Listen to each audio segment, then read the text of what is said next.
নাকি বিবাহিত? মাশাআল্লাহ, এদি ব্যাটারি ফুল চার্জ। এবার অবিবাহিত যারা যুবক, সিরিয়াল তোমাদের।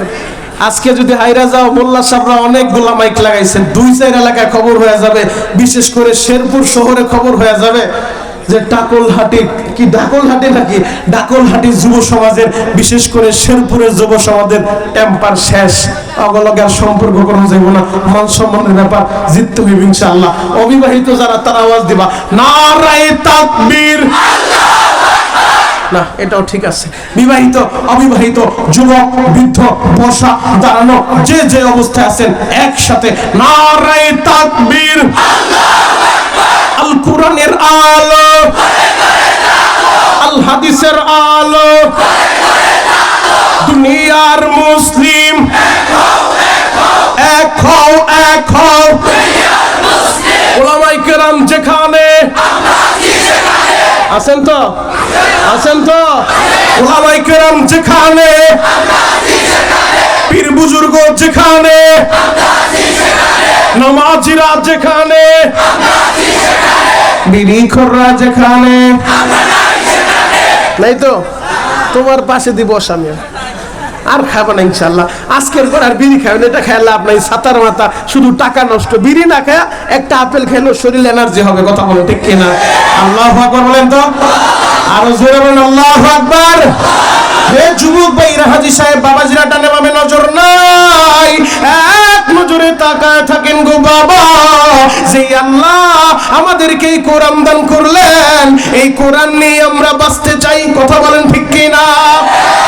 এই কোরআনের একটা আয়াত আপনাদের সামনে আমি তেলাওয়াত করেছি। এই আয়াতটাকে সামনে নিয়ে আমি কিছু সময় আলোচনা করব। দিলের কান লাগায় কথাগুলো শুনবেন। পবিত্র কোরআনের 3 নম্বর পারার 13 নম্বর পৃষ্ঠা সূরাতুল আল ইমরানের 31 নম্বর আয়াতটা আপনাদের সম্মুখে আমি তেলাওয়াত করেছি। যে আয়াতের ভিতরে আল্লাহ কি বলে শোনো।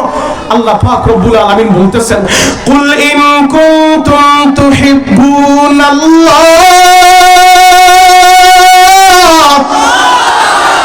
নবীজি আপনি দুনিয়ার মানুষের বলে দেন, তাদেরকে জানায় দেন, যারা আমি আল্লাহরে ভালোবাসতে চাই। আপনার আল্লাহরে ভালোবাসতে চান কি চান না? সবাই চান। তাহলে আল্লাহর একটা ডাক দেন তো, ইয়া আল্লাহ। প্রেম আর ভালোবাসা লাগাই, ইয়া আল্লাহ, ইয়া আল্লাহ। আল্লাহ ডাকের ভিতরে যে কত মজা, কত মজা, একমাত্র জাকিরিনরাই জানে, কথা বলে ঠিক কিনা? আল্লাহ নামের জিকির দিয়া যাদের জিহ্বাটা ভিজায় রাখবে, নবী আমার বলেন ময়দানে মাহশারে ওই জাকিরিনরা হাসতে হাসতে আল্লাহর জান্নাতে চলে যাবে। এজন্য আল্লাহরে বন্ধু বানাও। কেন আল্লাহরে বন্ধু বানাইবা না? যুবক, তুমি কি জানো ওই আল্লাহ তোমারে কত ভালোবাসে, আল্লাহ তোমারে কত পছন্দ করে, আল্লাহ তোমারে কত মহব্বত করে? জ্বলন্ত একটা প্রমাণ দিব যাতে আপনাদের বুঝতে সহজ হয়। আল্লাহ এই জাতিরে কতটা ভালোবাসে। জামানের একজন পয়গম্বর ছিলেন হযরতে নূহ আলাইহিস সালাতু ওয়াস সালাম। একদিন দুই দিন না, 950 বছর এই জাতিরে দাওয়াত দিয়েছে। 950 বছর দাওয়াত দিয়া মাত্র 80 থেকে 82 জন লোক কালিমা পড়লো, ঈমান আনলো। বাকি বেঈমানগুলা ঈমান আনে না, কালিমা পড়ে না, নবীরে মারতে চায়, নবীরে দুনিয়া থেকে বিদায় করে দিতে চায়। ধৈর্য হারা হয়ে নূহ পয়গম্বর আল্লাহরে ডাক দিছে, ও দয়ার আল্লাহ,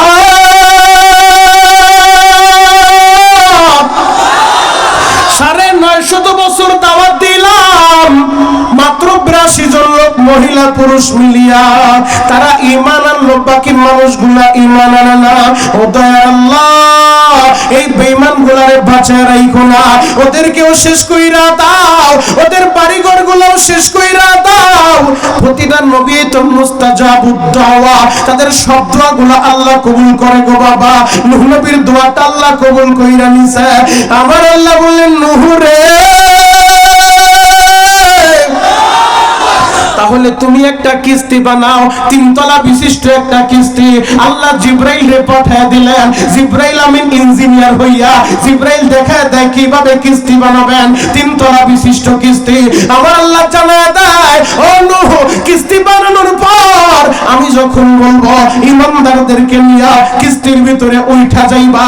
প্রতিটা প্রাণী থেকে 1 জোড়া করে উঠাইবা, গরুর থেকে 1 জোড়া, ছাগল থেকে 1 জোড়া, মহিষ থেকে 1 জোড়া। প্রতি প্রাণী থেকে এক জোড়া করে কিস্তির ভিতরে উঠায় নিবা, সমস্ত ইমানদারদেরকে নিয়া প্রাণী থেকে এক জোড়া করে নিয়া যখন কিস্তির ভিতরে উঠা গেছে, আমার আল্লাহ প্লাবন দেওয়া শুরু করছে। বাবা এমন বন্যা এ শেরপুরবাসী জানে, গত বছর যখন বন্যা হয়েছে, আহারে বন্যা পানির সামনে, ওই বন্যার সামনে নেতার নেতৃত্ব আর চলে না, টাকার বাহাদুরি চলে না। কথা বলেন ঠিক কিনা?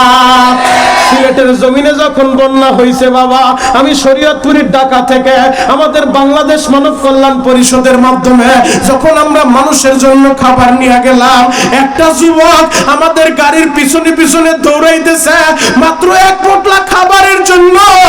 ওই এলাকার একটা ছেলে আমারে বলে, শরীয়তপুরি ভাই, এই লোকটার আপনি চিনেননি?